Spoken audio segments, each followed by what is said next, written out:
All right, so we're diving deep into the science of happiness today.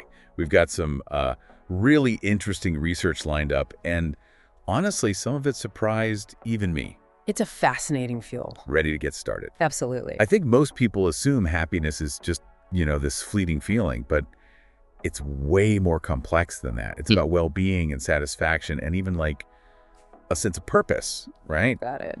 And what's fascinating is that research is suggesting that happiness isn't all about like luck or being born under a lucky star or whatever. Right. There's a big chunk of it that comes down to like our choices and actions. And we're talking 40%. That's a huge amount of control that we actually have over our own happiness. It is. It's really empowering, isn't it? It's not just about waiting for good things to happen. We can actively shape our own happiness. Exactly. And to understand that better, let's break down what science actually tells us about the factors that contribute to happiness.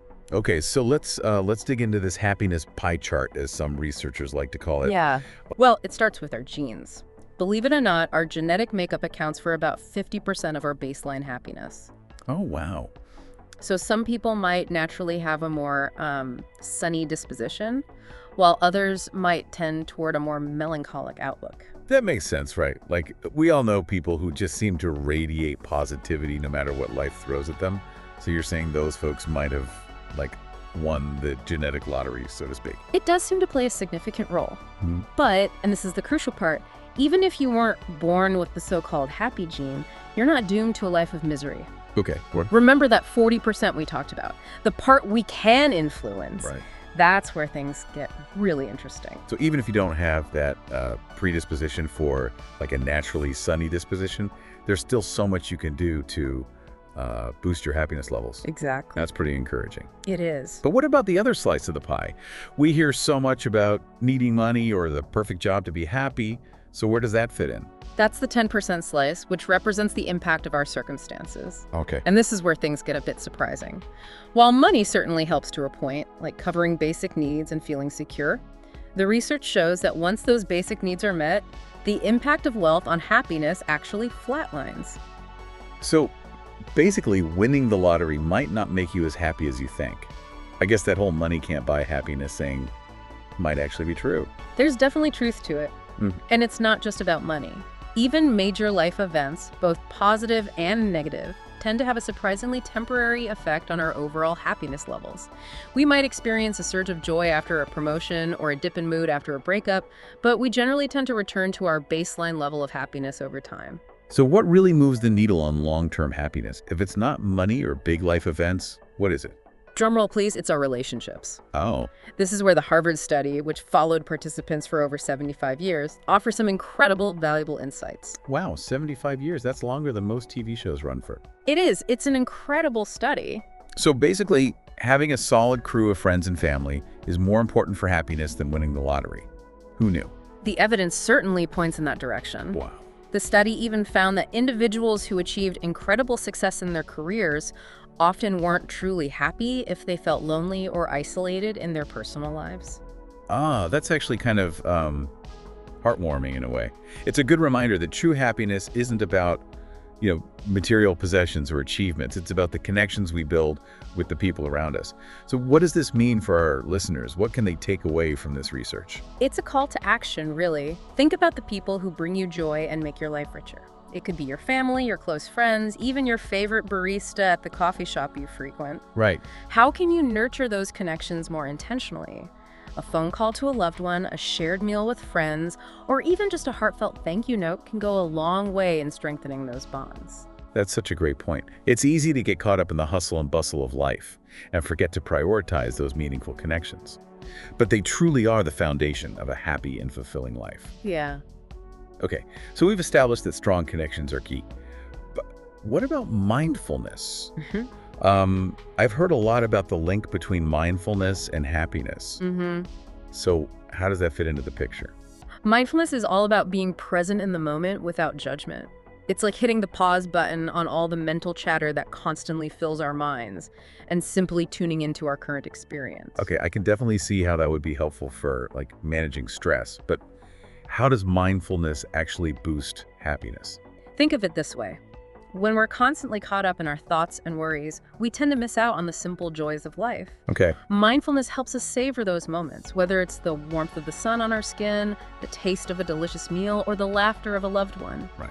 It allows us to truly experience and appreciate those positive moments instead of letting them pass by unnoticed. That makes a lot of sense. It's like we're training our minds to focus on the good instead of getting, bogged down by negativity.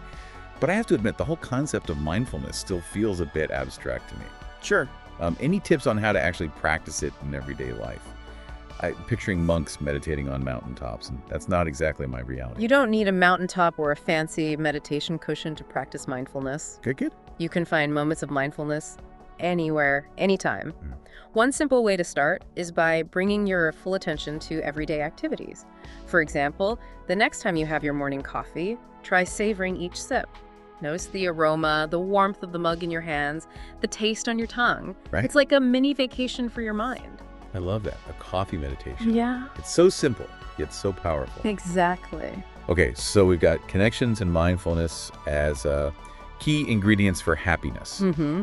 What other happiness hacks did we uncover in our deep dive? Well, remember how we talked about genetics influencing our baseline happiness? It turns out that our brains are wired to experience pleasure and reward when we engage in certain activities.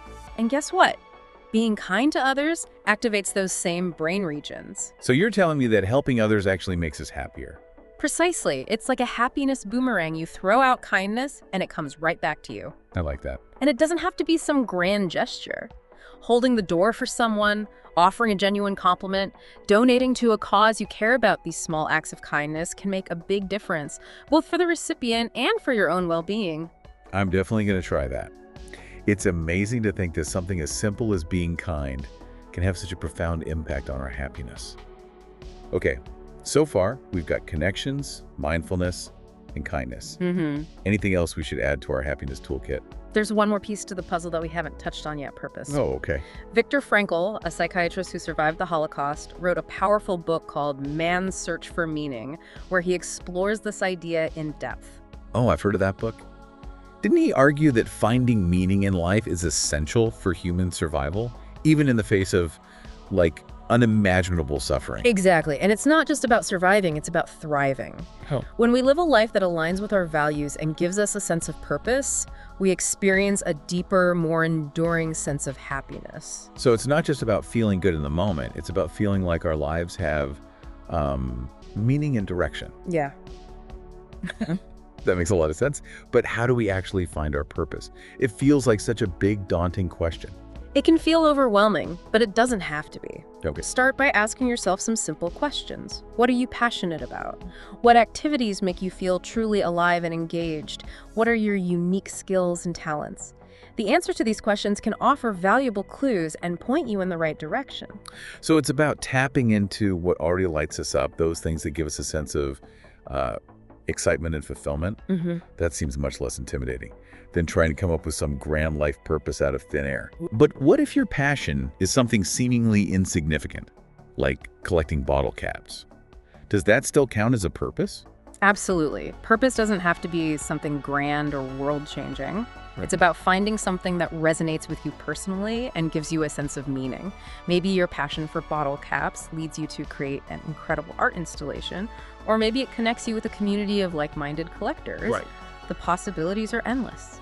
I love that. So purpose is personal, and it can evolve over time. Exactly. Okay, so we've covered connections, mindfulness, kindness, and purpose. Are we missing anything in our exploration of happiness? Well, there's one more interesting twist we should discuss, the happiness paradox. The happiness paradox. Okay, now you've got my attention. It might sound counterintuitive, but research suggests that directly chasing happiness can actually backfire. Wait, what? You mean I can't just decide to be happy and poof, it happens? It's not quite that simple. Think about it this way. If you're constantly focused on achieving some perfect state of happiness, you're setting yourself up for disappointment. Life is inherently messy and unpredictable. Right. There are always going to be ups and downs, challenges, and setbacks. So if we're always striving for this elusive feeling of constant happiness, we're likely to miss out on all the little joys and moments of contentment that life has to offer. Exactly. It's like being so focused on reaching the destination that you forget to enjoy the journey. And paradoxically, that intense focus on happiness can actually make us feel less happy because we're constantly measuring ourselves against an unrealistic ideal. Okay, so what's the solution? Yeah. If we can't chase happiness directly, how do we find it? The key is to shift our focus from chasing happiness to creating a life that is rich with meaning and connection. Right. When we prioritize things like strong relationships, acts of kindness, pursuing our passions, and living in alignment with our values, happiness tends to follow naturally as a byproduct. So it's like happiness is a side effect of living a good life, Yeah. not the goal itself. That's a great way to put it.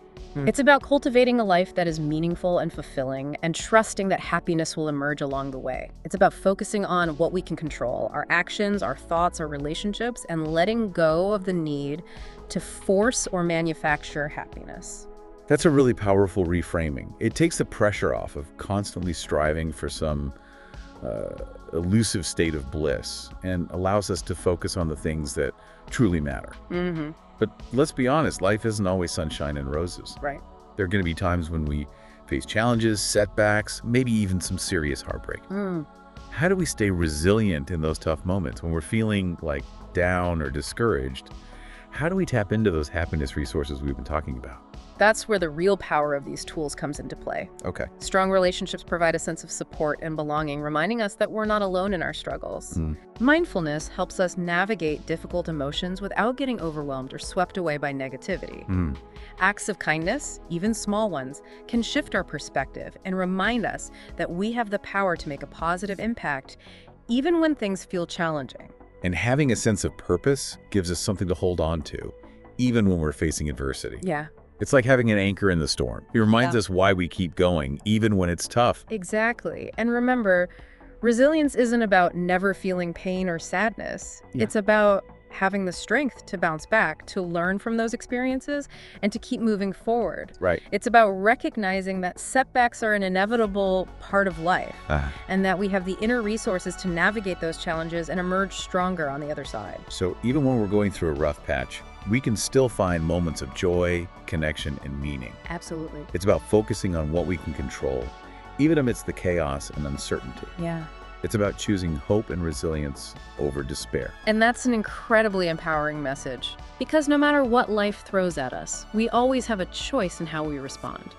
We can choose to wallow in negativity, or we can choose to focus on the good, to connect with others, to find meaning in the midst of it all. So it's about being intentional with our thoughts, actions, and relationships, even when it feels hard.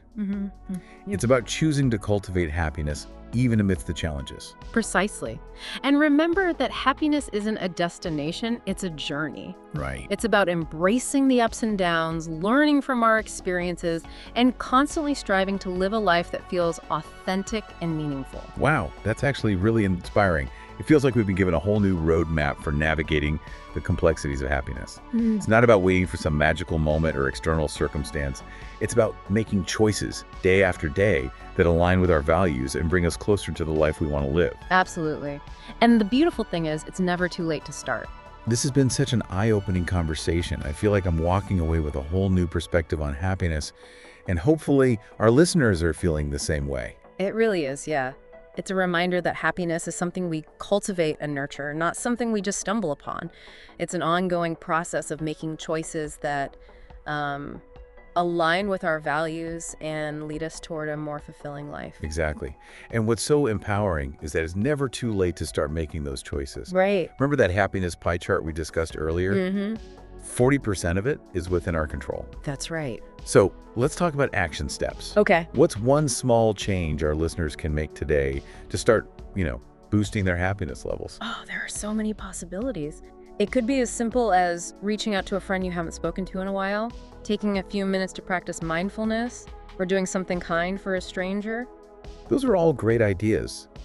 And I think it's important to remember that even small, consistent actions can make a big difference over time. It's about building those happiness habits into our daily routines. It's like anything else we want to improve in our lives. It takes effort and dedication, but the rewards are immeasurable. And I think it's also important to acknowledge that there's no one-size-fits-all approach to happiness, right? What works for one person might not work for another. Yeah, absolutely. It's about experimenting, finding what resonates with you personally, and creating a happiness toolkit that's uniquely your own. I love that analogy of a happiness toolkit. Yeah. Emphasizes that we have agency and that we can equip ourselves with the tools and practices that best support our well-being. Exactly. And that journey of self-discovery is part of what makes this whole exploration of happiness so fascinating. Who knows, maybe along the way we'll discover that happiness isn't just about feeling good, it's about living a life that feels meaningful and true to ourselves. I think you hit the nail on the head. It's about finding that sweet spot where joy, purpose, and connection all come together. It's about living a life that feels authentic and aligned with our deepest values. Well said. And on that note, I think it's time to wrap up our deep dive into the science of happiness. Okay. But before we do, I want to leave our listeners with one final thought to ponder. We've talked a lot about the things we can do to boost our happiness, but what about the things we should stop doing? Are there any habits or thought patterns that might be like sabotaging our happiness without us even realizing it? That's a great question to consider. It's like weeding a garden. Oh, yeah. We can plant all the beautiful flowers and nurture them with care, but if we don't pull out the weeds, they'll choke the growth of those flowers. Exactly. So, as you continue your own exploration of happiness, take some time to reflect on those potential weeds in your life, the negative self-talk, the comparisons to others, the habits that drain your energy and leave you feeling depleted. And then ask yourself, what can I let go of to make more space for joy, connection, and meaning in my life? That's a powerful invitation. And remember, the journey to happiness is ongoing. There's always more to learn, more to explore, and more ways to grow. So keep those happiness muscles flexed, everyone. Keep learning, keep experimenting, and keep choosing happiness. And until next time, keep diving deep.